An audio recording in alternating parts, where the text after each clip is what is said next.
Bonjour.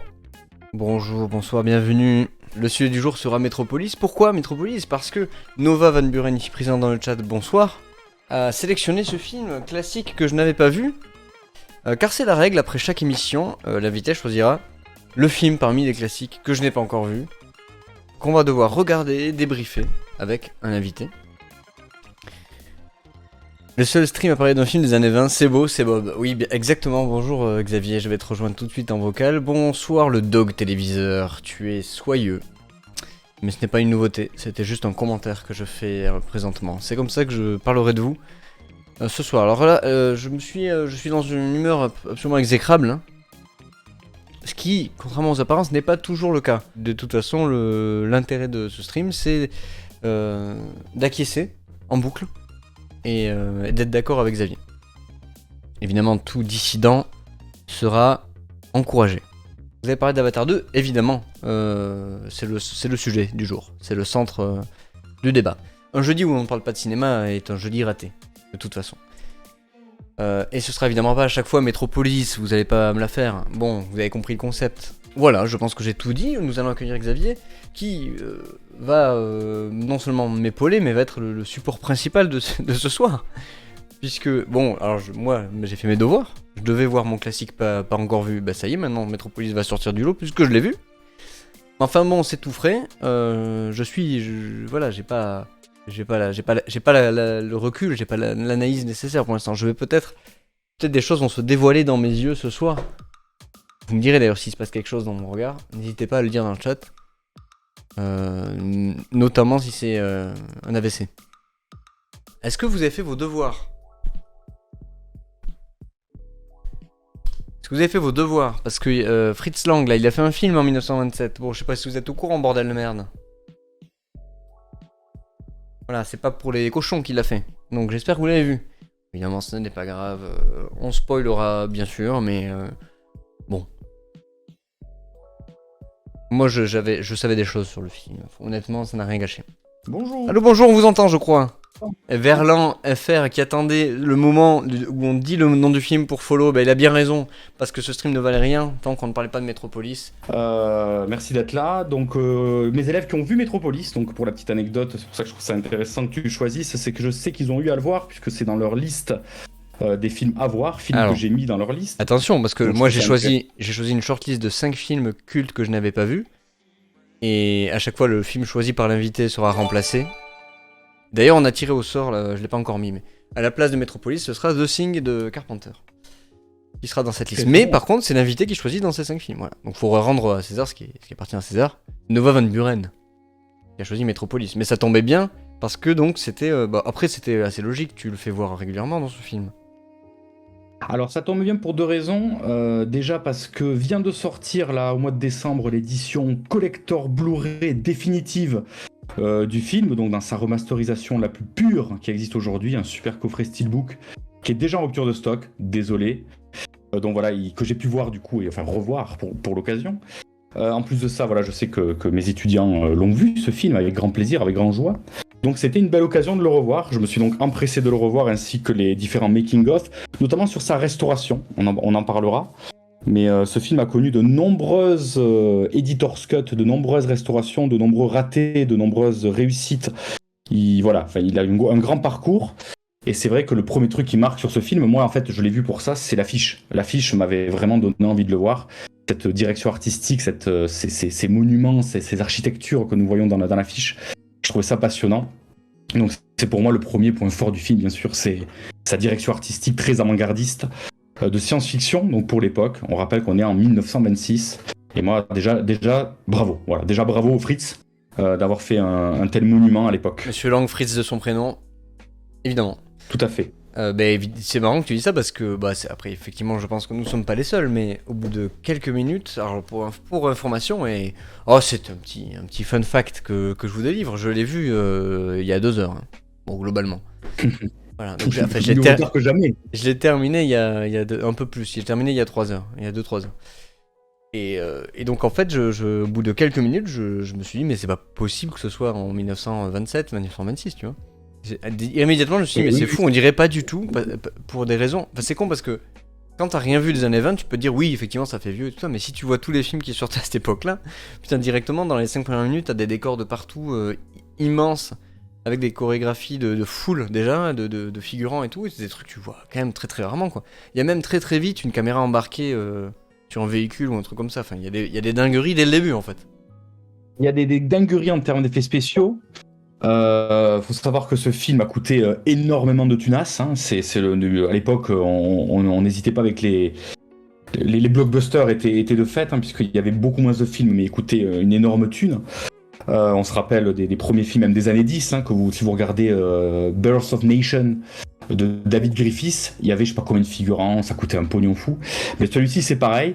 Puisque les effets spéciaux, c'était plus de la surimpression, mais tu pouvais pas, par exemple, multiplier les figurants. Tu pouvais pas vraiment faire ça, ça se voyait. Donc, il y a réellement eu 34 000 figurants sur le film. Je trouve ça dingue. Aujourd'hui, t'as plus des trucs comme ça. Combien ? Donc, c'est 34 000 figurants sur le film. Ouais, c'est d'accord. C'est aberrant. C'est assez aberrant. Donc voilà, et c'est pour ça que pour moi ça vaut le coup d'être vu. Et ce qui est triste, c'est que ce film malheureusement a été perdu pendant très longtemps, puisque quand il est parti aux États-Unis, puisqu'il faut savoir que c'est une coproduction entre la UFA, donc qui avait acquis tous les droits du film. À l'époque, les productions allemandes étaient quand même assez connues, assez réputées. La UFA qui s'est alliée avec, je crois, la Paramount et la MGM pour le diffuser aux États-Unis, sauf que les États-Unis ont dit hop, on va l'adapter à notre public, c'est trop long. Ils ont enlevé 40 minutes, ils ont enlevé tout un tenant scénaristique, et c'est ça voilà, la version que connaissent la plupart des gens, c'est une version qui n'a ni queue ni tête, où il manque vraiment une grosse partie scénaristique. Je pense que vous l'avez vu, mais c'est toute la partie notamment sur un peu la naissance et les origines du robot, qui serait la réplique du coup de la femme du grand maître de Metropolis. Elle, rappelez-vous, le nom du robot s'appelle Elle. Voilà, toute cette partie-là a été complètement squeezée dans les versions américaines en fait. Et du coup, ça a été retrouvé partiellement au cours des dernières années, hein, même après les années 40 et tout ça. Mais le montage en lui-même, personne ne savait trop le monter. Donc il y a même eu des montages qui n'avaient rien à voir avec la version originale. C'est ça qui est assez intéressant, c'est qu'il y a des versions qui sont sorties, mais un peu montées n'importe comment. Il n'y avait pas vraiment le rythme et la trame qu'avait choisi Monsieur Fritz Lang. Donc voilà, c'était... Pour moi, l'intérêt de voir ce film, moi je voulais le voir dans sa version originale, authentique, de 2h30. Et ça a été possible qu'à partir de 2008, où ils ont retrouvé les archives à Buenos Aires, excusez-moi. Bien sûr, la finale dimanche, il faut bien parler, s'il te plaît. Ouais, pardon, en plus, oui, c'est un peu Buenos Aires. Donc, ils ont retrouvé une copie en 16 mm de qualité médiocre, mais au moins, il y avait le bon montage. Donc, ils ont pu, à partir de là, refaire le montage, ajouter les scènes manquantes et mettre des cartons pour les scènes qu'ils n'ont pas pu sauver, qu'ils n'ont pas pu restaurer. Alors, donc, on a quand même enfin pu, aujourd'hui, revoir le film dans son entièreté. Là, il y a beaucoup d'infos dans ce que tu as dit. Beaucoup d'infos, ouais, on va y aller doucement. Beaucoup de choses. Déjà, je voudrais remercier Verlan qui a mis son bob, j'espère, à l'endroit. Énorme. Parce qu'il vient d'enfiler un bob. Il ou elle vient d'enfiler un bob, c'est un honneur pour moi que ce soit sur un jeu du cinéma, bien sûr. Je suis très heureux. Nous parlons de Metropolis et on me paye. Écoutez, c'est même pas moi qui parle. Donc bravo, merci. Je sais que dire. C'est très gentil. Merci beaucoup. Nous sommes avec des érudits, des gens qui aiment le cinéma. Hein. Oui, c'est vrai. Que les étudiants que j'ai sont des amoureux de cinéma. Ils sont là pour Metropolis, ils sont là pour refaire des films comme Metropolis et non pas des clips de rap, bien entendu. Hein. C'est pas du tout le genre de mes élèves. Peut-être une petite pique qui est lancée à Baptiste. Pas si agressif. J'ai dit il ou elle, mais effectivement c'est Baptiste. Donc Verlan, un petit passif agressif, voilà. C'est Baptiste, oui. Et donc voilà, donc ce que tu... alors on peut le regarder entièrement sur Archive Internet en anglais sous-titré. Magikarp nous dit. Alors Magikarp qui lui pour le coup je l'ai demandé à ce qu'il vienne, voilà, je sais qui c'est et qui aura un avis très éclairé sur le film. L'Aliané dit les clips de rap c'est pas notre genre. Tu le sais bien, voilà. Donc après tu peux aussi je pense t'inspirer, il y en a sûrement des clips de rap qui sont inspirés de Metropolis, c'est sûr. D'ailleurs, il n'y a pas un clip de rap qui a été inspiré de Metropolis, mais bien un clip de Madonna, Express Yourself, voilà, qui a été réalisé complètement en pompant volontairement, hein, j'ai envie de dire, en s'inspirant plutôt de Metropolis.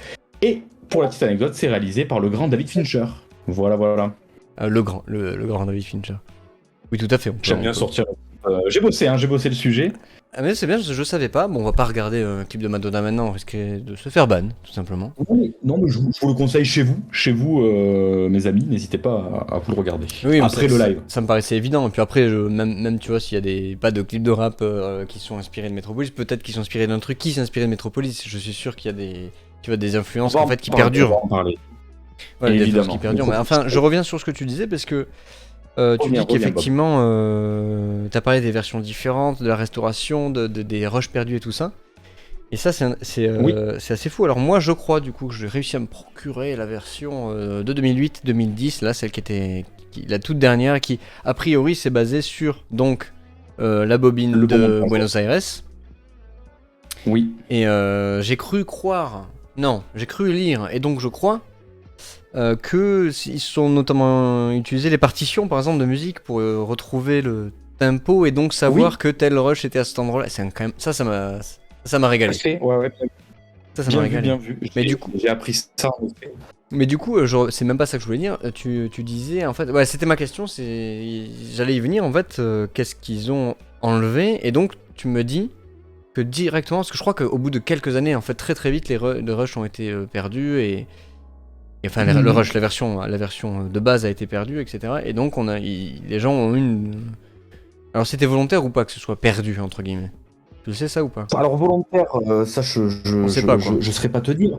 Mais après, vu que le film a quand même été racheté en partie par les productions américaines, qui se sont permis vraiment volontairement de charcuter le film. Ce que je savais pas, c'est ce qui était supprimé, parce que moi évidemment, comme j'ai vu que la version définitive, mais qui était aussi l'original, moi j'ai eu le tout dans l'ordre à peu près, en tout cas avec le panneau. Effectivement, il y a un moment, il y a une scène qui n'a jamais été retrouvée où il y a un panneau résumé. Il résume la scène, en plus une scène importante, et donc ils expliquent voilà, il se passe ça, il se passe ça, et hop, on repasse au film pour être sûr que tout soit dans l'ordre. C'est quand même assez respectueux, j'ai l'impression. Oui, voilà. Non, mais c'est bien la dernière version, c'est la version. Et du coup, je ne savais pas. Finale, Mais alors c'est compliqué parce que c'est très important cette histoire de femmes, donc de elle, enfin, de reconstitution. Oui, c'est un nœud de l'intrigue, parce qu'il y a quand même beaucoup de choses, beaucoup de genres sont traités dans ce film, beaucoup de personnages. Et c'est vrai que, par exemple, aux États-Unis, ils ont enlevé un peu toute la partie occulte, celle où il y avait un peu ce mysticisme, je sais pas si tu te rappelles, avec les péchés capitaux. Tout ça avait été enlevé. Toute la partie, du coup, avec ce robot déesse et ce robot. Enfin, il y a à la fois deux choses. Il y a l'automate, un petit peu, donc la fameuse Maria, qui donc se réincarne, enfin en tout cas qui imite le personnage de Maria.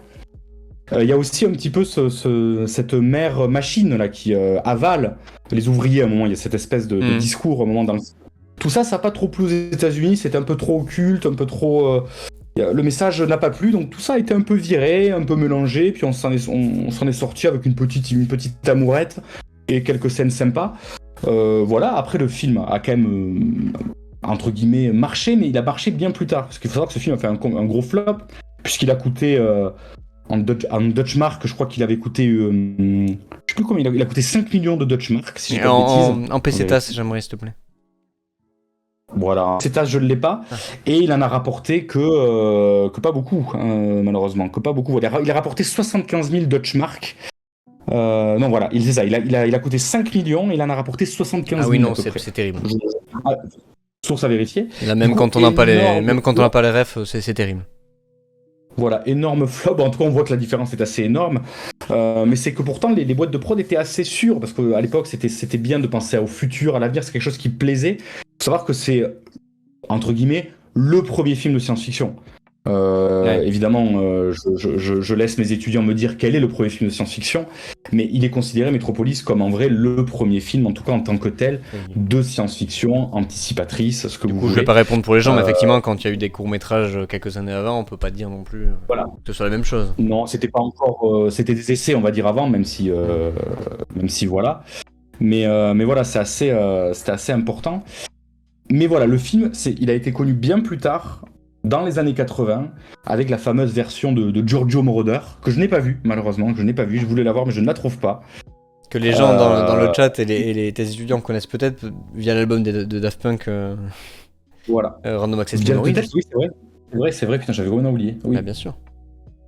Mais il avait fait quelques BO de films à l'époque, hein, au synthétiseur, quoi. Il était connu pour ça, dans les années 80.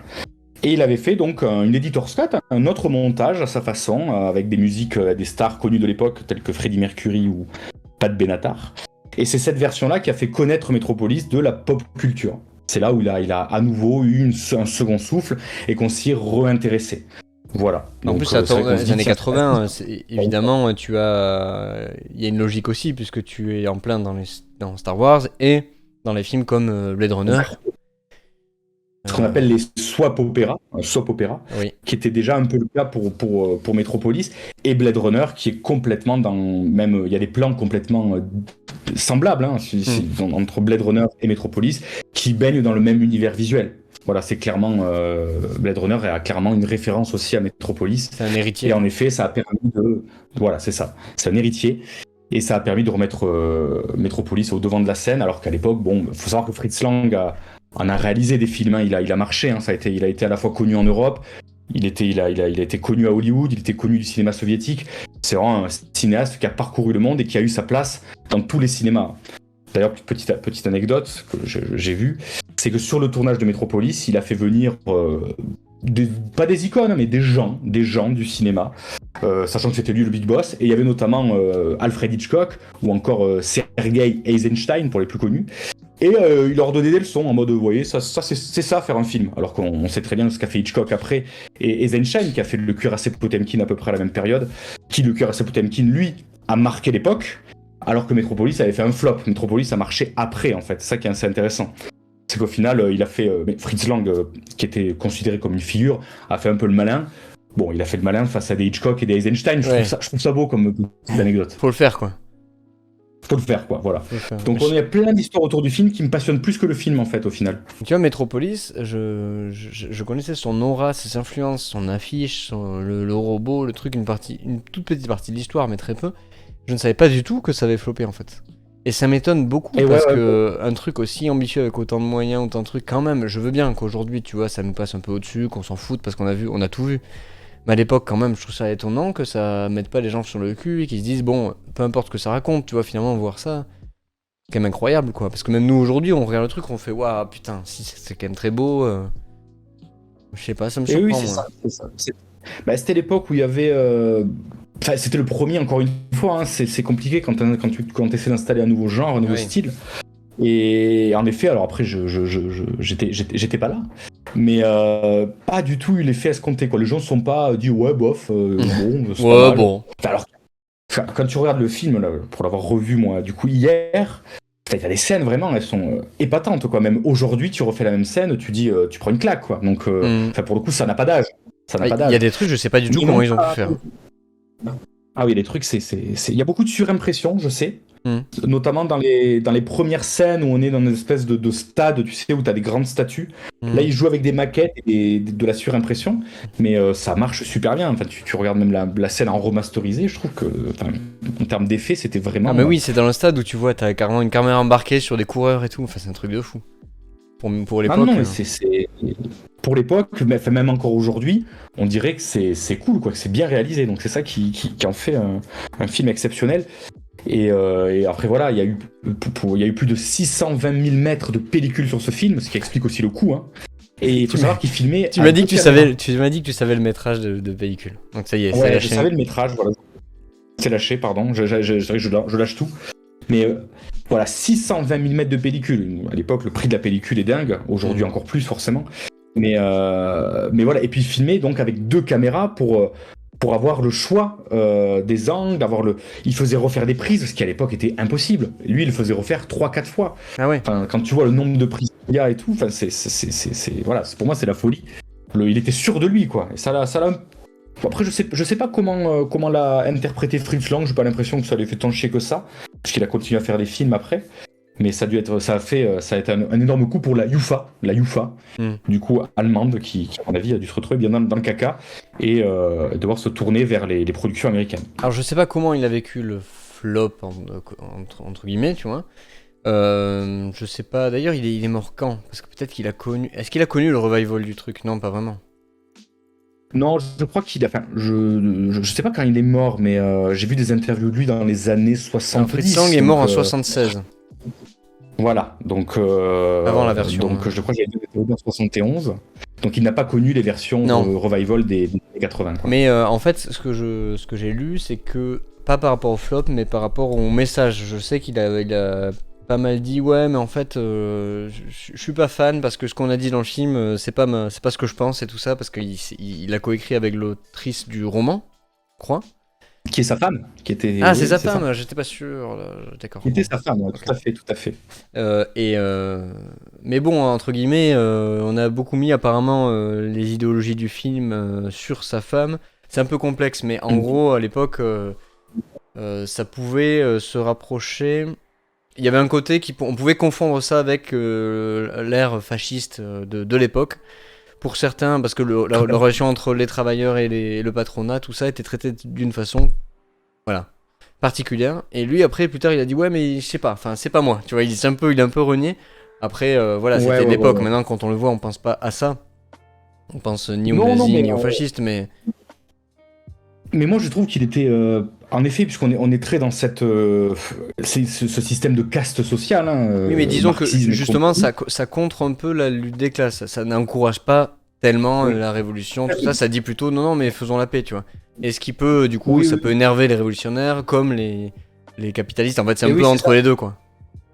C'est ça, parce que lui, c'est un petit peu ce qu'il avait renié, ce côté, oui, le cœur, c'est le médiateur entre les bras et le cerveau. Oui, Ça, c'était pas vraiment son discours à lui, c'était plus le discours de l'autrice, donc de sa oui, c'est femme. ça, ouais. Et en effet, c'est pas la partie que je préfère. J'aurais préféré le laisser couler, mais bon, pourquoi pas. Ça me dérange pas non plus. Après, moi, je trouve que le film est justement très, encore une fois, en avance Hmm. sur son temps, puisque c'est à l'époque, les films que tu vas voir, c'est toujours un peu la même chose. C'est une petite romance entre une femme désirable et un homme masculin, entre guillemets. Alors que là, je trouve qu'on a un peu l'inverse. C'est ça que je trouvais ça intéressant. Je me suis dit, c'est vrai que c'est la femme qui est porteuse de révolution, qui est une femme forte, Hmm. alors que le mec est un peu plus, entre guillemets, efféminé, un peu plus, voilà. Et au final, les personnages évoluent. Enfin, il y a quelque chose quand même qui dans pour les années 20, et pas juste entre guillemets j'ai envie de dire monochrome, mais voilà, c'est pas le Ouais, bon c'est mot, mais mais on n'est pas sur la même ligne, quoi. Je trouve que les personnages sont tous intéressants, c'est vrai que et, ça évolue pas mal, et ça se trouve. autant que les décors, que tout. T'as l'impression en fait, de vivre une vraie aventure, quoi. Effectivement, le personnage Ouais, voilà. central qui est dans une situation un petit peu particulière, qui en fait. Il y a beaucoup de personnages aussi parce que du coup, il s'allie forcément. Vu qu'il est immédiatement, c'est le fils du grand patron, donc il est immédiatement touché par une rencontre et tout ça, qui fait que il va mettre son cœur en avant plutôt que le cerveau ou le reste, c'est un peu le truc, tu vois.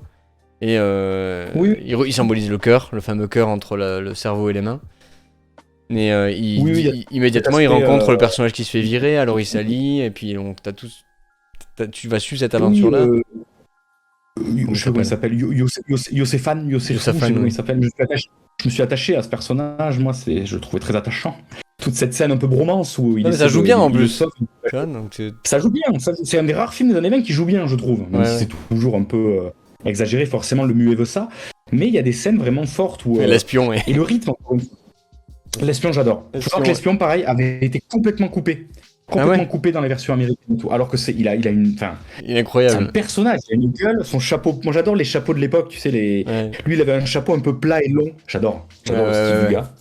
Ça fait peur. Et d'ailleurs, petite anecdote encore, puisque du coup, alors, je sais pas ce qui a inspiré quoi, mais t'as exactement les mêmes décors, un peu, enfin exactement, des décors très similaires de Metropolis, dans un film que je vous conseille, un dessin animé, qui s'appelle Batman contre le fantôme masqué. Oui, je sors des rêves comme ça, je sors des rêves, j'y vais.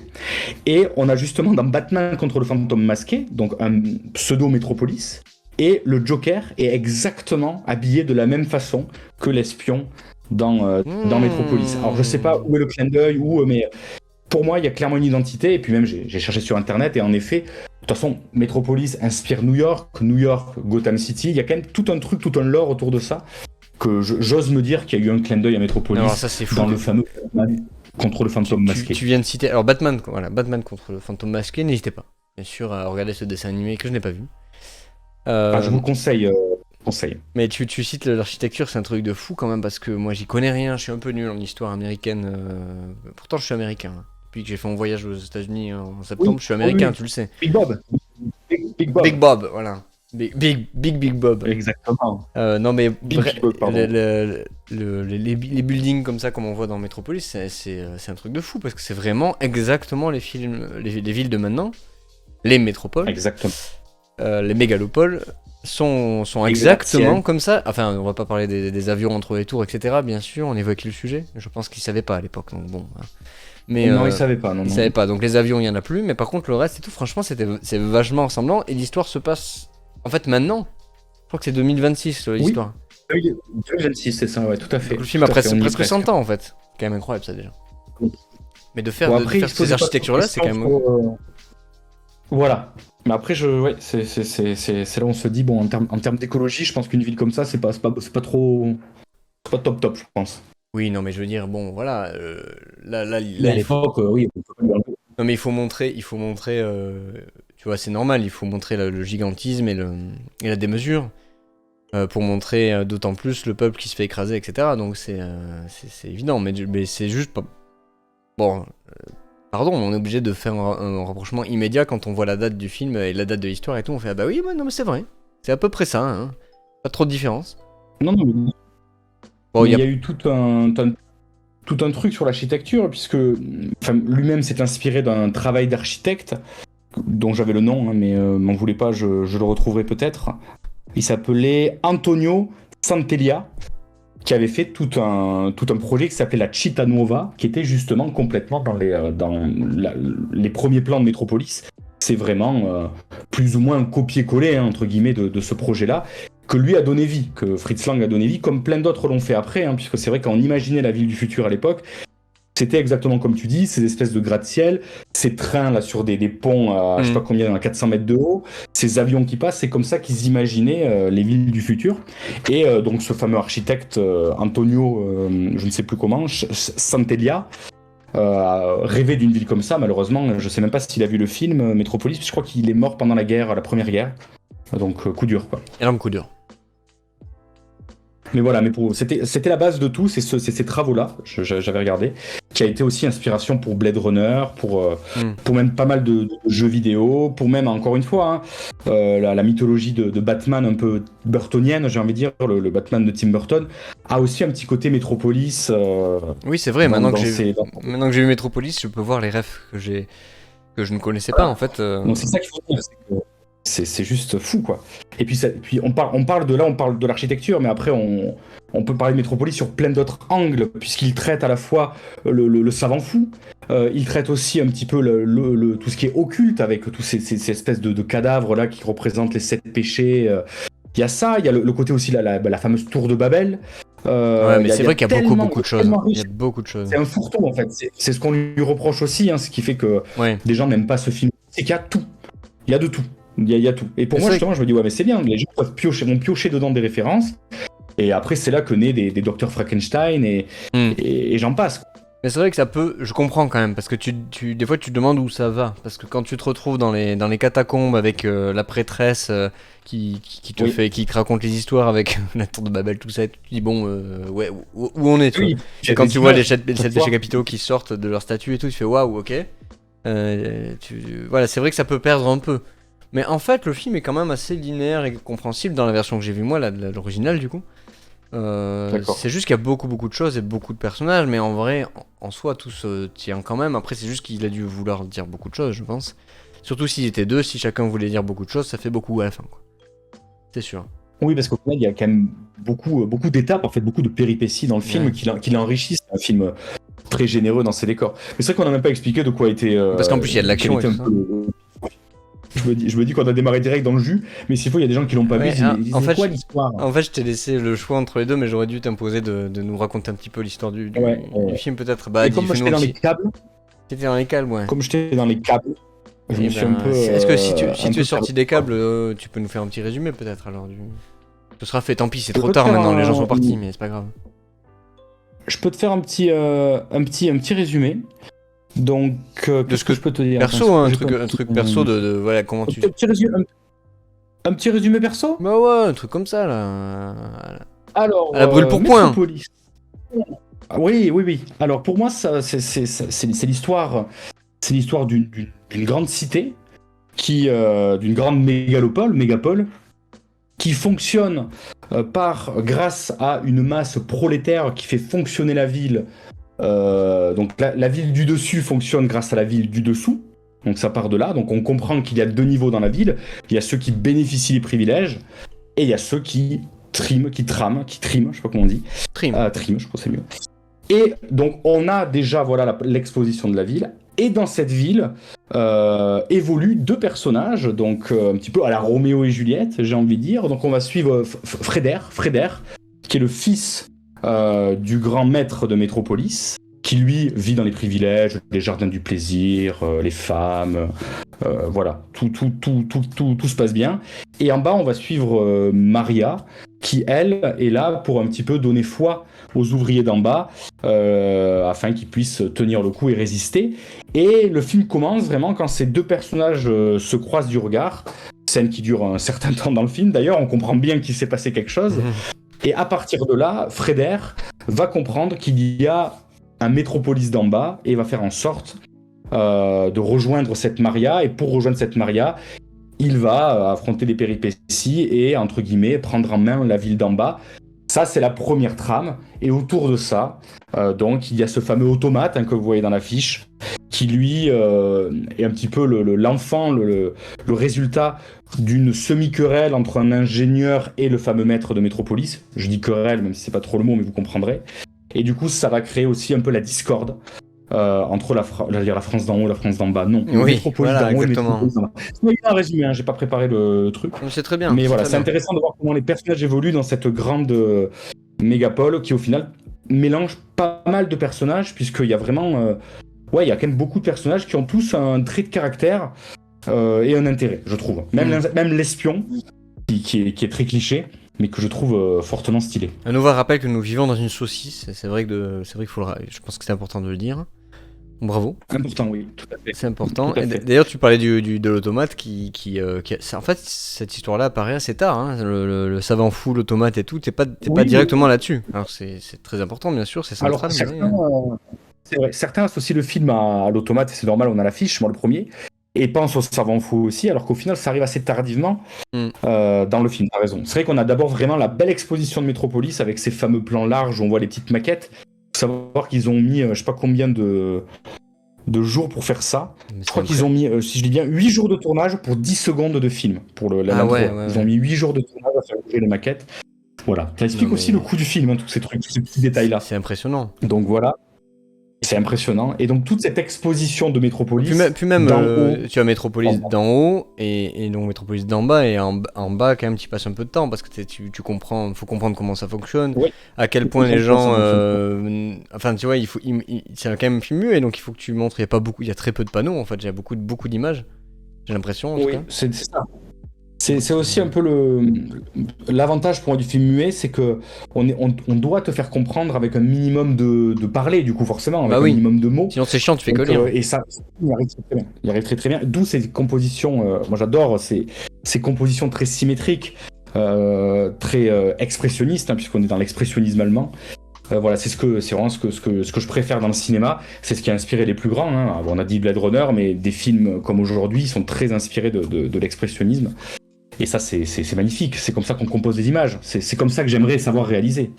Est-ce que tu penses que Babysitting 2 est inspiré de... Oui. Non, mais c'est bien qu'on change de film. Babysitting, donc, en effet. Alors, mais non, du coup, non. Non, c'est pas... Non, bien sûr que non. Pourtant, j'ai pas vu beaucoup de films, mais il y a dans les films pas vus, il y a des films que je pourrais citer, quoi. Notamment Metropolis. Ah ben non, je l'ai vu. Grâce à vous, hein, finalement, grâce à ce stream. C'est bien. Non, mais c'est un film qui est intéressant à voir, intéressant à étudier. Et je trouve qu'il, même s'il dure 2h30, qu'il se passe tellement de choses, il est tellement bien. Après, voilà, c'est un film des années 20, donc il prend son temps. C'est vrai, il y a des moments où tu dis, bon, là, ça suffit, il y a assez de raccords de regard, on peut passer à la suite, parce qu'on a l'habitude d'aller trop vite. Oui. L'avantage de ce film, c'est qu'on nous laisse le temps d'apprécier la composition des plans. Je pense notamment à ce plan, là, avec la fameuse tour de Babel, où on voit un petit peu les esclaves en bas. Enfin, c'est magique, la composition. C'est impressionnant. Ou les plans, pareil, quand la ville est inondée, filmé d'en haut avec les mains qui s'accrochent. Enfin, il y a des. Wow, non, mais tu dis, c'est pas des effets quoi. Il y a les compositions, ouais, il y a la composition est incroyable, mais il y a les effets, donc, les effets normaux, je vais dire, comme dans le sketch des nuls, là, non, c'était les nuls, je sais plus. Oui. Les effets normaux et les effets, et les effets spéciaux. Non, mais les effets spéciaux physiques et les effets spéciaux, ben, on va dire, avec la pellicule et tout ça, sont quand même incroyables, quoi. T'as des moments, Incroyable, ça pète de partout, t'as de l'action, en fait. Moi, je trouve que, oui, là où tu pourrais dire que c'est un peu lent, c'est sur certains raccords et certaines scènes avec les acteurs où bah, il faut montrer vraiment les émotions du truc, et je pense qu'à l'époque, il était pas. Voilà, ça commençait, quoi. Donc, c'était quand même un art qui avait 30 ans et basé pour la moitié du temps sur des courts-métrages. Donc, la plupart des Ouais, gens ouais, n'avaient bien sûr. rien vu, donc de toute façon, il fallait prendre son temps. Mais pour tout le reste, Tout je à trouve fait. que ça a un rythme de fou quand même. Peut-être c'est aidé par la musique qui est quand même vraiment incroyable. Et tu reconnais des patterns que t'entends après chez John Williams de partout et tout ça. Vraiment, j'ai reconnu 4 ou 5 films différents. Qui a été vraiment. Enfin Oui, bon, oui, c'est pas pompé, mais c'est moi juste que j'ai vu c'est la vraiment les origines, quoi. réalisation, mais en effet, la musique, était vraiment, porte très très bien le film, hein, ça c'est sûr. Je vois qu'il y a des commentaires ou pas parce que je... Oui, il y a quelques commentaires. Benoît dit le fils du masque en a inspiré un dans un certain sens. Voilà, très bon commentaire de Benoît. Je relève les meilleurs, bien sûr. Le film du masque, mon Dieu, Euh, quel affreux moment. Évidemment, Magikarp dit c'est une dystopie quand on commençait à résumer le. Oui, c'est une dystopie dans le sens. Magikarp, tu as raison, C'est une tout à fait. dystopie dans le sens où. Attention, ça tourne mal. C'est-à-dire que. Oui, c'est à l'extrême et tout ça. Enfin, surtout dystopie à l'époque, moi, c'est quand même pas très éloigné. Si on oublie le côté mystique et robots et tout ça, c'est pas super éloigné. Tu vois, il y a des révoltes tous les ans dans plein de pays, il y a des villes qui ressemblent à ça, il y a du capitalisme outrancier partout. En fait, 100 ans avant, ils ont quand même prévu le coup, quand même, je trouve. Alors, du coup, Magikarp, le magnifique, qui continue. Pourtant, l'automate est le coup de génie thématique. Elle est l'outil contrôlable par excellence, car une machine. Pourtant, c'est elle qui entraîne la rébellion. Les hommes se rebellent que lorsque la figure de leur foi les encourage. Oui, c'est quand même. Oui, C'est ça. C'est oui. bien, c'est tout à fait vrai. Mais tu parles de C3PO, Benoît, mais complètement, hein, on est encore dans un clin d'œil, une référence, bien Oui, mais il le entendu. sait, il sait ce qu'il dit, Benoît. Il sait où il va. Hein, et Et il est qu'est-ce pas qu'il veut, fou. Hein. Max étudiant en cinéma. Benoît, tu devrais échanger avec Magikarp. Il est étudiant en cinéma aussi, Magikarp. Ah, Il pourra parler de cinéma. ah oui, mais qui c'est qui lui a enseigné le cinéma? Non, Magikarp. Magikarp, c'est moi, mais moi j'enseigne la technique. Après, Magikarp a d'autres enseignants. Ah, Beaucoup plus compétents. on n'en dit pas ça. Oh. On fait comment pour payer, Choukat? Je te laisse te diriger vers les modos qui vont t'expliquer. Profitez de Choukat. Je pense qu'il a un peu il a de la thune à dépenser, Choukat. Allez-y, allez-y. Choukat, Régalez-vous. Choukat, c'est quand tu veux. One Twitch 1, salut. Dragon Ball Evolution en Coucou, film One Touch nul. 1. Bah, très bien. Voilà, proposez-moi En les effet. films nuls. Il y a aucun problème. Parce qu'on m'a Oh, proposé Birdemic aussi, je crois. Non, mais Birdemic, c'est un nanar, ça je veux pas. Faut que ce soit un film de Ouais, merde. voilà, il y a les hein. nanars. Bah, Dragon Ball Evolution, c'est compliqué. Hein. Dragon Bon. Ball Evolution, c'est plus de la merde qu'un nanar. Quoique. Non, non. Quoique. Ouais, je choisirais. C'est ça qui est compliqué, c'est quelle langue l'on prend, quoi. Je pense que en fait, je choisirais 5 films de merde, je mettrai un sondage dans le chat et vous choisirez dans les 5 films de merde. Comme ça, vous aurez quand même un choix. Il faudra que je télécharge les 5 et tout, hein, c'est terrible. Je téléchargerai les 5 et je le lancerai, je saurai pas jusqu'au dernier moment, ça va être horrible. Ouais, bon, moi, parce que le truc, c'est que Metropolis, il a fait ses preuves. Metropolis a traversé les âges. Regarde, on est en 2022 et on discute de Metropolis sur Twitch. Et oui, oui, il a eu un revival en 2008, un revival en 84, donc non, allez-y. Mathéo le coquin a téléchargé légalement. Téléchargé légalement, téléchargé, ou alors, enfin téléchargé pour que ce soit plus pratique, mais j'achèterai à côté une version physique, bien sûr, pour que j'ai le droit. Voilà, c'est bon. Pardon, il fallait que je me couvre. Metropolis Tout à fait, en 4 mots, SVP. Ah, Choukat nous propose un jeu. Metropolis en 4 mots. Une émotion, une couleur, une odeur et un bruit. Intéressant, Choukat.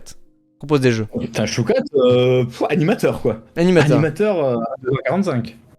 Alors, qu'est-ce qu'on pourrait dire une couleur, une émotion, un bruit, une odeur. Une couleur. Couleur, je dirais un peu ocre, je sais pas comment.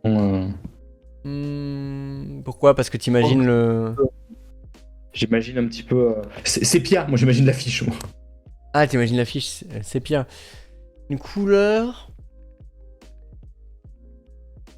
Ouais, je sais pas, on pourrait dire le gris parce que les buildings, machin, ça fait, tu vois, le truc futuriste et tout, mais en même temps, ça pète de partout, t'as des lumières tout le temps.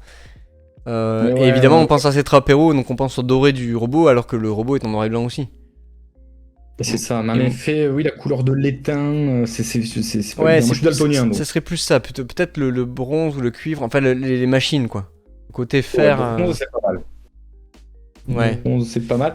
Moi, le bruit, je pense à la fumée. Tch, parce qu'il y a beaucoup de fumée qui explose partout Ouais, ouais, tout le ouais, temps. Là, c'est vrai. j'imagine la fumée, ouais, la C'est vrai, une fumée, fumée, une vapeur quoi. Une une odeur, vapeur, voilà. une L'odeur odeur. un peu L'odeur du sang. Non, l'odeur. Moi, j'imagine un peu l'odeur du charbon, du travail, quoi. Ouais, l'odeur du travail là. Et Travail. hop là, choucat. À Du l'usine. travail, au travail, Choukat. À l'usine, choucat. Ça suffit de se prélasser à la campagne. Une odeur un petit peu, voilà. Et une émotion. Euh, Ah, et moi j'ai le côté un peu adrénaline. Je sais pas si on peut dire que c'est une émotion, mais ça court dans tous les sens quand même. C'est tout le temps en train de poursuivre quelque chose, ouais, de se cacher de quelque chose, d'être enfermé, de se. Putain, il y avait on a regardé avec le chien du coup.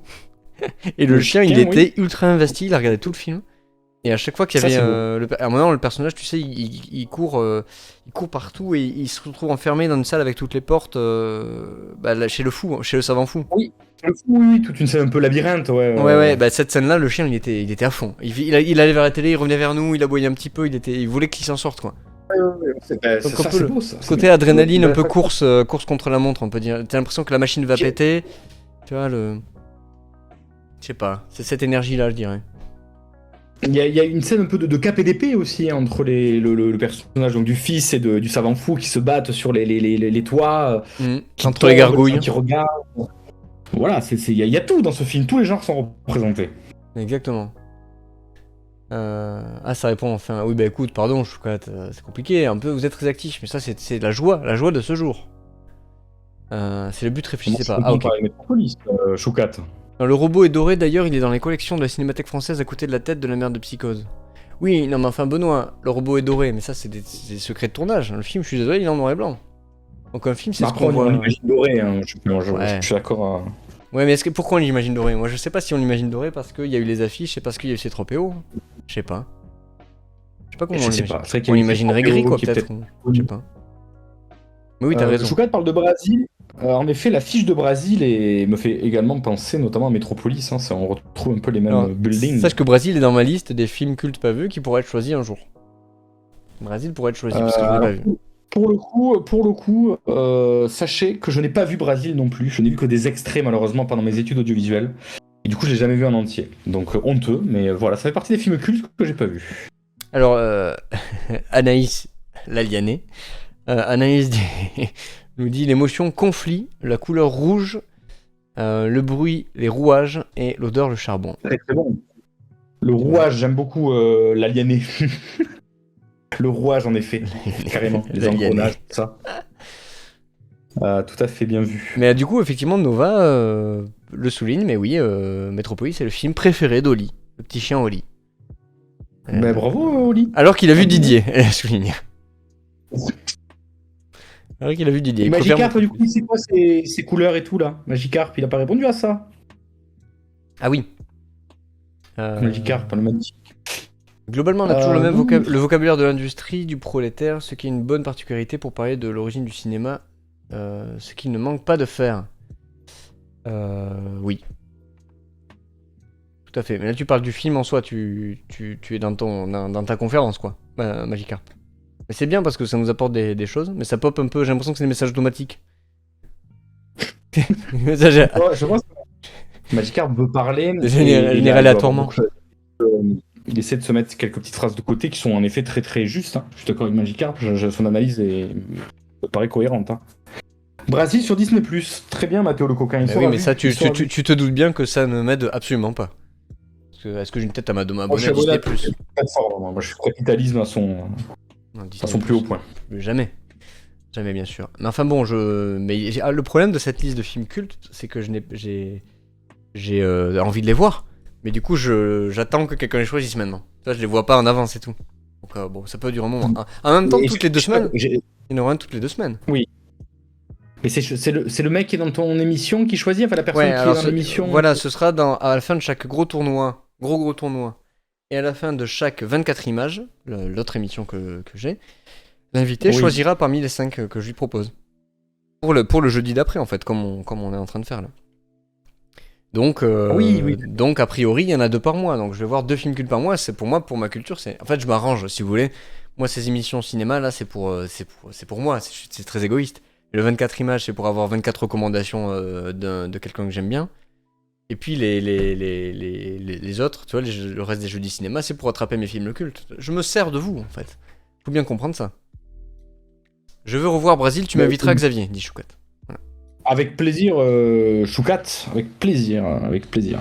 Je fais des petites soirées, des fois, cinéma culte. On avait vu un Tarkovsky avec certains de mes camarades il y a pas longtemps. Enfin, il y a longtemps maintenant. Ah ouais, Donc avec plaisir, Choukat. Tarkovsky, ça peut être un peu dur. Tarkovsky, on avait vu en plus Solaris, donc qui est quand même un sacré morceau. Ouais, je crois que c'est un morceau d'après les rumeurs. Bah, c'est un film en fait que par exemple, tu vois, d'habitude je mets des notes sur Sens Critique. Bah, là, je savais pas quoi faire. Tu vois, je savais pas comment noter ce film. Ah ouais, c'est notable. Alors on m'apprend dans le chat que Oli le chien a roupillé devant le cabinet du docteur Caligari. Oh là là, le docteur Caligari, un petit régal ça aussi, hein, un petit régal. On retrouve du docteur Caligari dans Metropolis. Là pour le coup, si je dis pas de bêtises, Caligari est sorti avant, puisque c'est les débuts de l'expressionnisme allemand. Et on retrouve ce laboratoire encore, cette créature, cette idée-là dans Metropolis. Donc c'était un peu à la mode à l'époque, hein, le cinéma fantastique. Ouais, c'est 1920 le docteur Caligari. 1920, ah, ça commence à faire très tôt 1920 hein, par rapport à l'histoire du cinéma. Chaque année, oui, chaque année est forcément un grand pas. Que nous maintenant, bon, c'est. Et oui, à l'époque, il n'y avait pas beaucoup de films comme ça qui faisaient parler, puisqu'on avait en parallèle donc le cinéma allemand, on avait le cinéma soviétique et le cinéma américain, les trois à ce moment-là, dans les années 20, commençaient à avoir une existence avec des registres très très différents. Là où le cinéma allemand avait son côté graphique, expressionniste, et on le voit beaucoup dans Metropolis, hein, cette scène justement où le savant fou chasse la révolutionnaire, j'ai envie de dire, Maria. On est vraiment purement dans du Nosferatu ou du Caligari, quoi, ce qu'on connaît vraiment de l'expressionnisme. D'ailleurs, le jeu du savant fou est vraiment à fond là-dedans, un peu plus que les autres d'ailleurs.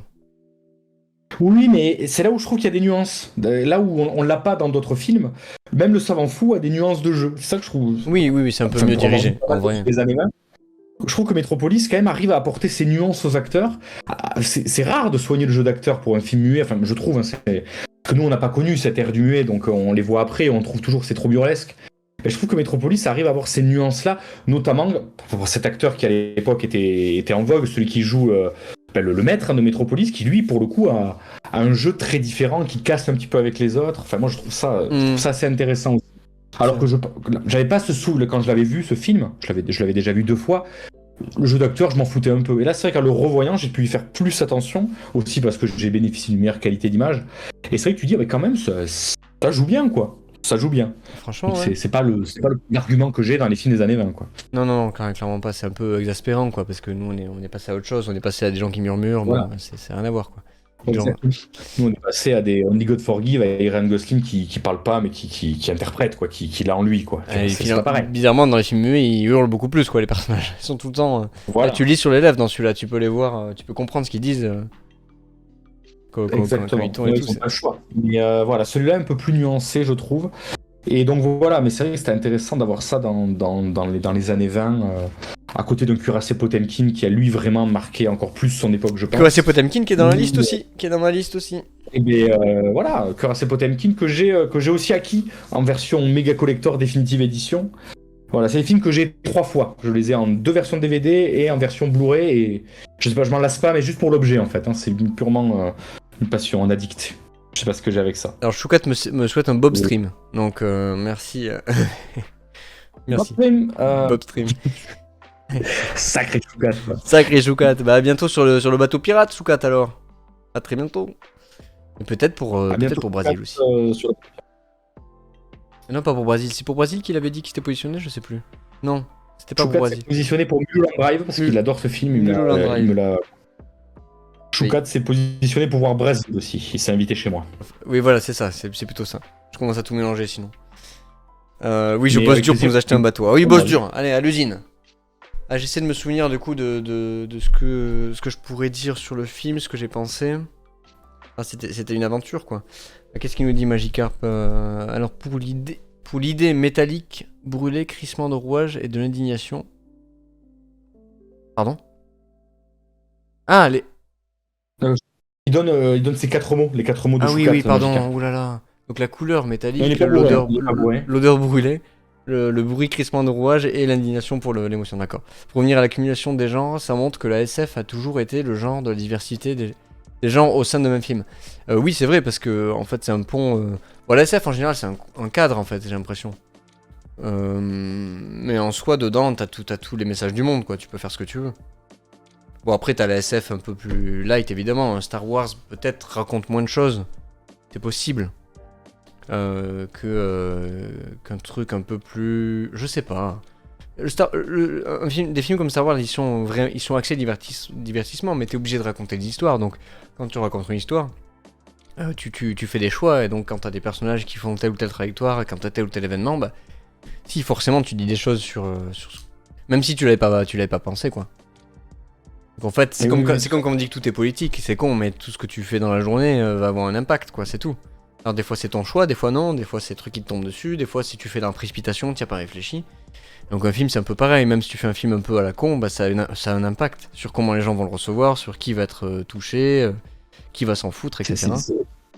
C'est pour ça que c'est un peu compliqué. C'est toujours compliqué de s'exprimer sans avoir un discours finalement politique. Moi, je trouve que j'ai un peu du mal dans cette société.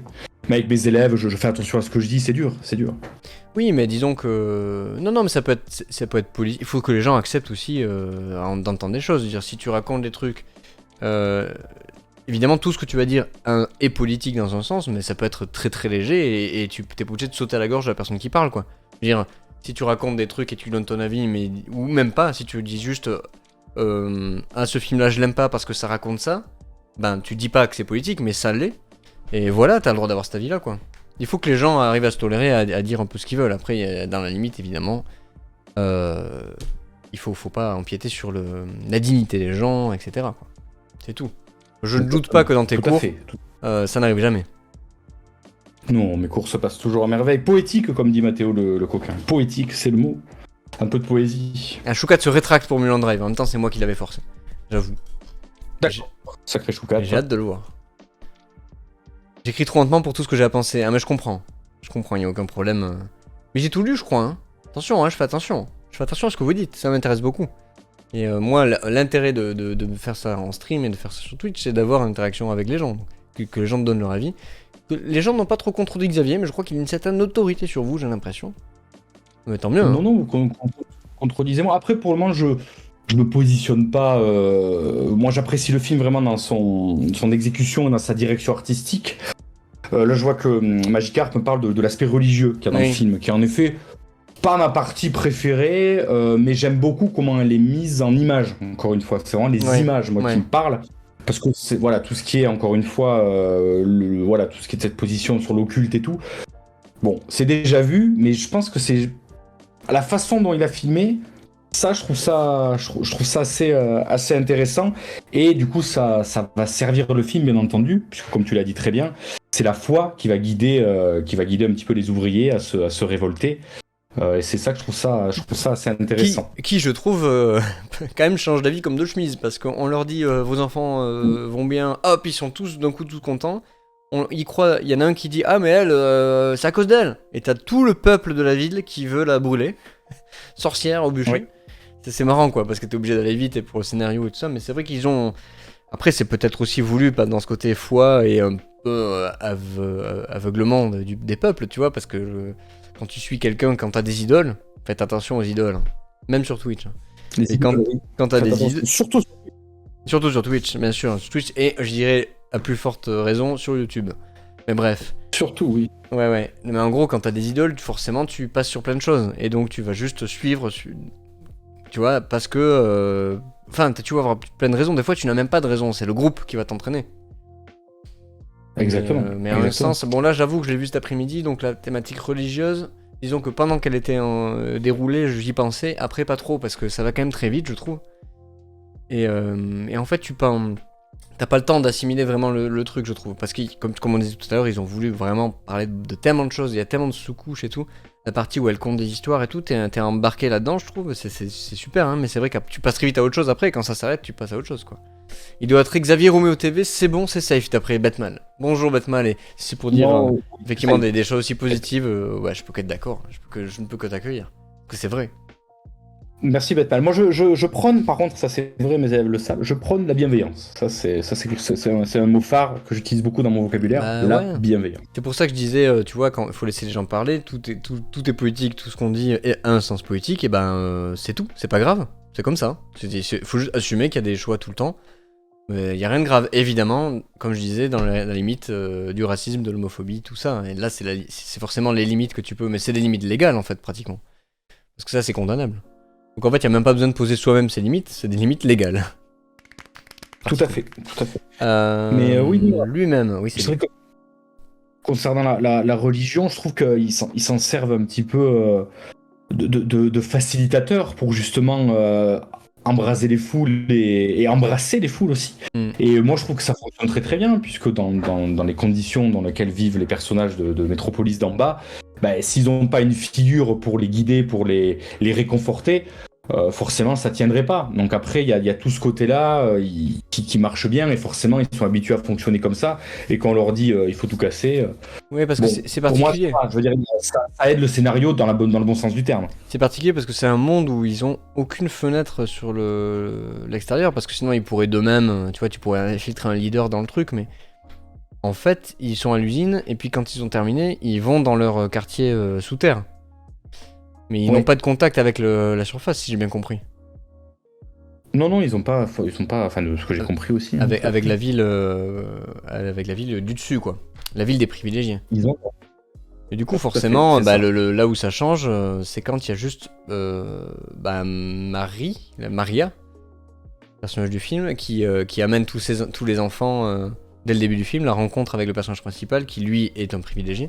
Il voit tous ses enfants, fils d'ouvriers, et émotionnellement, du coup, il a un choc, et donc il va la poursuivre et interagir, et du coup, ça va être l'élément déclencheur turbulent, finalement. Turbulent. Il va turbuler. Il turbule tellement qu'il prend la place de certains ouvriers, etc. Et du coup, il y a un ouvrier qui passe dans l'autre monde. Enfin, il y a des moments marrants comme ça.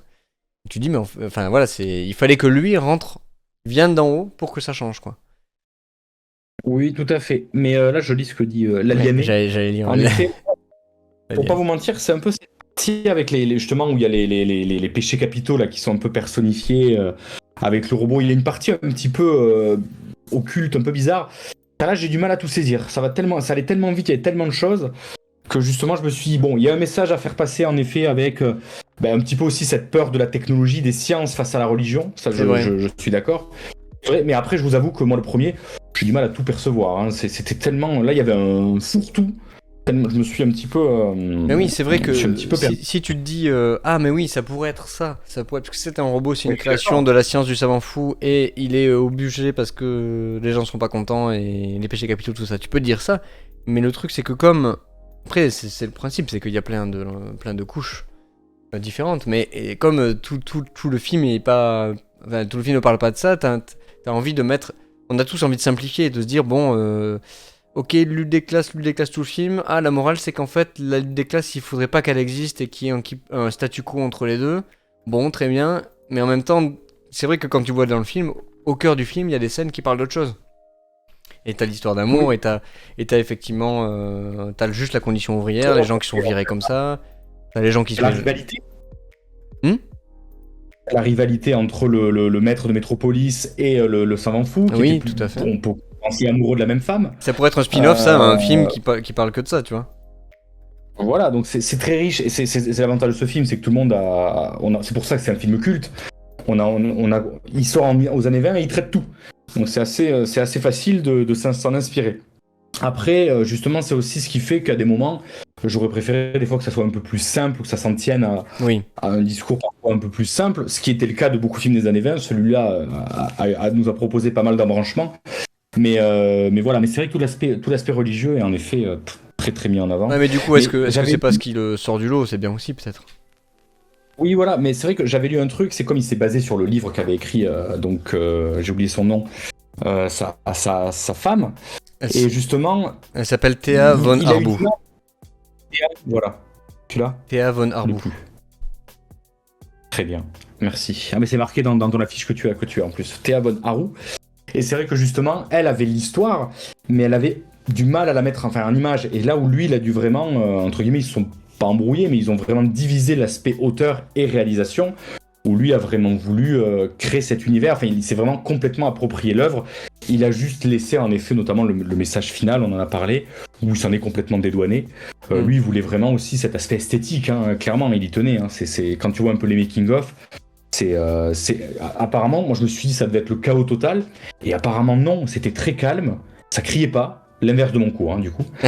Calme, ça ne criait pas, et tout le monde l'écoutait d'une main de maître, quoi. Alors qu'il y avait quand même 34 000 figurants, ça se passait super bien. Le gars est tellement charismatique, et c'était tellement le réalisateur number one de l'époque, que dans Metropolis, t'es content. Savoir qu'il a tourné partout, il a tourné à Hollywood, il avait fait des films donc déjà pour la Wehrmacht. Enfin, il a vraiment brasé un petit peu brassé, j'ai du mal avec les Brésil. mots. Tout le Brésil, tout le chemin du cinéma de l'époque, au point que Eisenstein, voilà, qui est pour moi la figure emblématique aussi de l'époque, le respectait. Donc Fritz Lang, messieurs dames, bravo Fritz Lang, bravo Fritz. Respect Fritz Lang. Bah écoute, je ne sais Alors pas, là, j'ai plus est-ce que tu penses lui. qu'on a fait le tour? Le tour, oui, après on pourra en parler d'autres. Peut-être Magikarp a peut-être des choses à dire. Mais voilà, je vous encourage à découvrir ce film, Oui, à découvrir Fritz Lang. qu'on Moi, pourrait dire je n'ai c'est pas ça. tout vu, hein. J'ai vu Docteur Mabuse, un de ses premiers en 1922, je crois, enfin le premier, je sais pas. Et M le Maudit. M le Maudit, j'aime beaucoup aussi. Ah je vous oui, celui-là, conseille. il faut que je le voie aussi, putain. Tout à fait. Ouais, M le Maudit qui est très très bien aussi. Et Docteur Mabuse, Darspiller, le joueur, qui malheureusement dure très longtemps. Donc je sais pas si je vais le conseiller, mais l'histoire est intéressante. Alors Magikarp me dit ce que j'aime dans ce film, c'est justement que le film essaye de concilier les deux côtés entre le prolétariat et le patronat, et on essaye d'instaurer une communication. Ouais. Oui, mais ça peut être vu. Alors c'est bien interprété comme ça, je pense, du coup. Mais ça peut être vu aussi comme on endort tout le monde, quoi. Tu vois, je pense qu'il y a beaucoup de gens qui ont dû se dire ah ouais, mais nous, attends, on galère depuis des années, des générations, et on n'a jamais pu sortir de notre merde. Mais peu importe l'époque, hein, ça peut être dans 100 ans, dans 200 ans, ce sera toujours le cas d'ailleurs. Il y aura toujours des gens comme ça. Et là, on nous dit oui, non, mais en fait, c'est bon, on serrait la main du patron, quoi. Ça va aller. Bon, je pense que ça peut énerver aussi, tu vois. Mais le film est même complètement a reçu cette critique très très vite, elle la reçoit encore, où on se dit oui, en fait ça arrange très très bien le patronat que les ouvriers lui mangent dans la main. Donc le serrage de main à la fin, il y en a plein qui se disent nickel, c'est le patron qui a gagné, maintenant il a son mot à dire face aux ouvriers, il a entre guillemets le corps ouvrier avec lui. Donc voilà, il y a plein de gens qui voient ça, et après il y a des gens qui voient le film comme je pense il veut être vu, où on sent la compassion dans le maître de Métropolis par son jeu notamment, où on voit qu'apparemment lui aussi se rend compte un petit peu de ce qui se passe. Tout le monde a sa vision. Je suis assez d'accord avec lui. Je pense Cette qu'avec manière avec toutes les thématiques qu'il y a dans le film et tous les gens et toutes les scènes, tous les arcs narratifs, je pense que tu pouvais peut-être mettre moins l'accent sur certains trucs et peut-être rajouter des choses sur cette fin à la limite et mettre pas des explications mais mettre vraiment des faits et des actes derrière ça. Tu vois, genre vraiment tu vois que le patron change un peu ou alors tu vois que parce que le contremaître tu vois, c'est déjà le chef des ouvriers donc c'est même pas qui lui veut continuer à travailler, donc c'est lui qui va serrer la main du patron en plus. Donc on est vraiment dans un truc entre deux chefs, une réunion autour de la table quoi. Bon, c'est pas non. Oui, il y a un truc un peu, voilà, je comprends que ça dérange et ça avait beaucoup dérangé. Donc Il y a eu beaucoup de critiques là. si on veut faire passer le truc un peu plus effectivement, qu'il y ait un vrai équilibre, alors il faudrait que ça retourne pas à la normale, on va dire. Donc tu montres que la suite n'est pas la même que le début, parce que tu les vois souffrir physiquement, les ouvriers, tu les vois mourir même au travail. Tu les vois mourir. Tu vois carrément mourir au travail. Donc il peut-être rajouter ça quoi. Enfin, je parle pas de changer le film, mais je veux dire, si tu voulais raconter ça, je pense qu'il aurait fallu du coup allonger la fin ou la mettre plus. La détailler, on va dire. Voilà, détailler, comme tu dis, peut-être la compassion qui arrive chez le patron, les autres qui changent un peu d'avis aussi, qui voulaient tuer tout le monde et qui en fait, bon, peut-être vont essayer de négocier au lieu de tuer tout le monde, ou des choses comme ça, tu vois. Mais bon, on va pas changer les films. Non, il y a des choses à faire. Mais c'est vrai que voilà, il y a quand même. tout un intérêt, tout un lore intéressant dans ce film qui a inspiré beaucoup d'œuvres, je pense. À commencer par Magikarp, qui va nous faire, j'espère, une adaptation de Metropolis prochainement. J'espère aussi. N'hésite pas à faire chacun une adaptation, que ce soit en BD, en chanson, de Metropolis. Je relèverai les copies la semaine prochaine. Et très bien. Et c'est cool, c'est cool d'avoir un avis sur, tu vois, des grands classiques un peu, des monuments comme ça du cinéma. C'est quand même cool de se permettre d'avoir un avis dessus aussi. Et on n'est pas obligé de tout aduler, comme les réalisateurs. Hein. Et les réalisateurs peuvent tomber. On n'est pas obligé de mettre tout le monde sur un piédestal. Et d'ailleurs, si quelqu'un adore un réalisateur, t'as le droit, toi, de dire, c'est un peintre. Parce que chacun peut dire ce qu'il veut. Ouais. Bon, Fritz Lang, je ne dirais pas ça parce que c'est vraiment, j'ai vraiment pris une claque quand même, en tout cas visuelle et musicale aussi, parce que je trouvais ça énorme. Là, c'est des symphonies et tout, c'était. Et je te dis, j'ai remarqué des patterns de John Williams qui sont apparus 70 ans plus tard, quoi. Enfin, c'est assez fou, quoi. Évidemment, bien sûr, donnez-moi 2 ou 3 ans. Dans 2 ou 3 ans, on relève la copie, Magikarp. 2 ou 3 ans Magikarp, c'est noté. Non, mais voilà, après, que dire sur ce film? Oui, Benoît, c'est un classique, enfin, j'en suis certain. Mais c'est vrai qu'à l'époque, il a été très critiqué. Donc, on en revient toujours à dire, peut-être que les films deviennent. Enfin, c'est compliqué d'estimer des classiques, mais en tout cas, il le mérite par rapport à ce qu'il a fait à l'époque. Comme Avatar l'a fait, dans 2009, par exemple. Avatar, oui, je compare mes trucs. Oui, bon, allez. Oui. Est-ce que vous allez voir Avatar dans le chat? Je pense que oui. Tout le monde va voir Avatar. À part s'il se mange des sales critiques dès le début. Je pense pas que ça arrivera. Attends, mais il est sorti. Pas trop. Il est sorti, oui. Putain, je suis complètement à la rue, moi. Il est déjà sorti en fait, Avatar. 2, je veux dire. Il est complètement là. Ouais. Moi, je suis complètement là. Il a déjà des bonnes critiques, hein, j'ai l'impression. J'ai pas regardé des bonnes notes. Parce que je savais pas. Mais je me suis pas plus renseigné que ça. J'irai le voir, bien entendu. Voilà, j'irai le voir, mais non, je suis assez curieux. J'ai pas envie de revoir le premier, par contre. J'ai envie d'y aller comme ça. Je sais pas si c'est possible. Et bien moi, j'avais revu le premier quand il est ressorti au cinéma.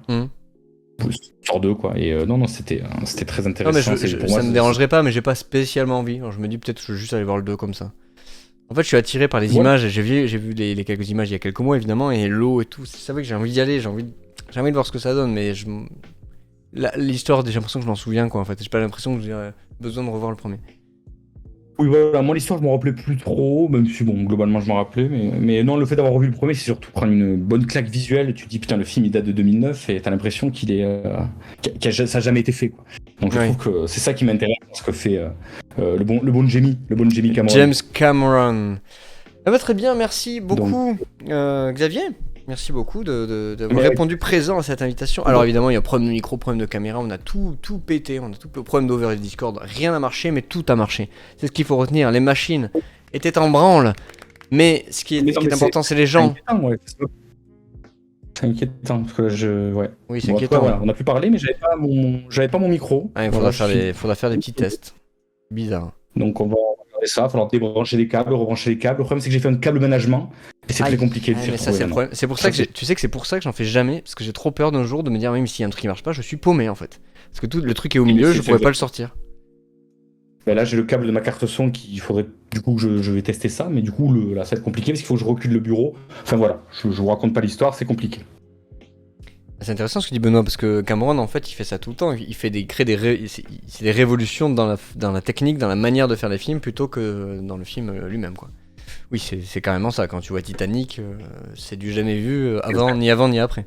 Avatar, pareil, peut-être à moindre mesure, mais quand même. Il n'y a pas beaucoup de films, mais il révolutionne toujours quelque chose. C'est pour ça qu'il a mis du temps à sortir Avatar 2 d'ailleurs. C'est le cinéma. Même Avatar 1, je crois ça fait longtemps qu'il avait dans les cartons, depuis les années 90 peut-être. C'est sûr. Et il attendait que la technologie lui permette de le faire. Heureusement qu'il n'a pas fait dans les années 90 ou dans les années 2000. J'avais vu une vidéo là, je crois, sur écran large où justement tu vois un petit peu les off là avec ces fameuses caméras. Donc c'était un des premiers à utiliser cette technologie où la caméra de motion capture suit le personnage. Ouais. Enfin, en vrai, c'est pour capter vraiment le jeu d'acteur. Non, mais heureusement qu'il a attendu ce moment-là. T'imagines, il fait ça genre en 2001 ou en 95 et tout. Ça aurait été vraiment, mais ça aurait été terrible parce qu'il aurait fait le max, mais bon, on peut pas dire que ça aurait été bien. Zemeckis qui a tenté lui aussi d'utiliser ça un petit peu à ses débuts. Lui, il a jamais attendu. Lui, il fonce. Il est allé direct. Bon, même si on est quelques-uns à bien aimer le film Beowulf, faut reconnaître que c'est quand même un peu bizarre à des moments, ce genre de... Oui, je vois, j'ai vu des images. J'ai vu des gens en parler, j'avoue. Oui. Voilà, moi je me rappelle quand j'ai vu Beowulf Beowulf. au cinéma, j'étais pas bien. Je n'ai même pas pu apprécier le film tellement que je trouvais ça... c'était un ovni, quoi. Ouais. C'est en le revoyant, je me suis dit, bon, maintenant j'étais habitué à voir des choses un peu bizarres, apprécions le film et je remarque quand même qu'il y a des bonnes choses. Et d'ailleurs, Je peux conseiller Beowulf. récemment, j'ai vu, moi. Merde. Le Pôle Express. Dans l'avion, Justement, voilà. dans l'avion pour aller aux États-Unis, j'ai vu le Pôle Express. Bon, alors le J'ai- film, je l'ai apprécié parce que c'est très mignon, en vrai. Mais c'est vrai que ça pique un peu, quoi. Ouais, c'est vrai que ça pique un peu. Mais je pense que c'est parce que, comme dit Benoît, voilà, c'est parce qu'il y a eu ce film-là, même qui pique un peu, qu'après on fait des trucs mieux. Parce qu'après, quand tu Oui, vois oui. Marwen, c'est vraiment très très beau. Donc tu dis bon. Marwen, c'est très, très beau, c'est plutôt, moi je trouve plutôt réussi. Après, en effet, le Pôle Express et Beowulf ont eu beaucoup d'inconvénients. Mais comme tu dis, Benoît, il y a eu Roger Rabbit qui, lui, par contre, était au top de sa technique, je trouve, à l'époque. Hein. Donc, Ouais, c'est les vrai, c'est effectifs vrai, c'est vrai, c'est vrai. Je vais pas vous dire tout de suite, j'ai une analyse du portrait de la jeune fille en feu à faire pour demain. Ah, très bon film. Très beau. Oh oui, ouf, ça fait longtemps. Eh bien, on dit au revoir. Et moi aussi. Au revoir, Au Bob. revoir à tout le monde. Au revoir Xavier, c'était un plaisir.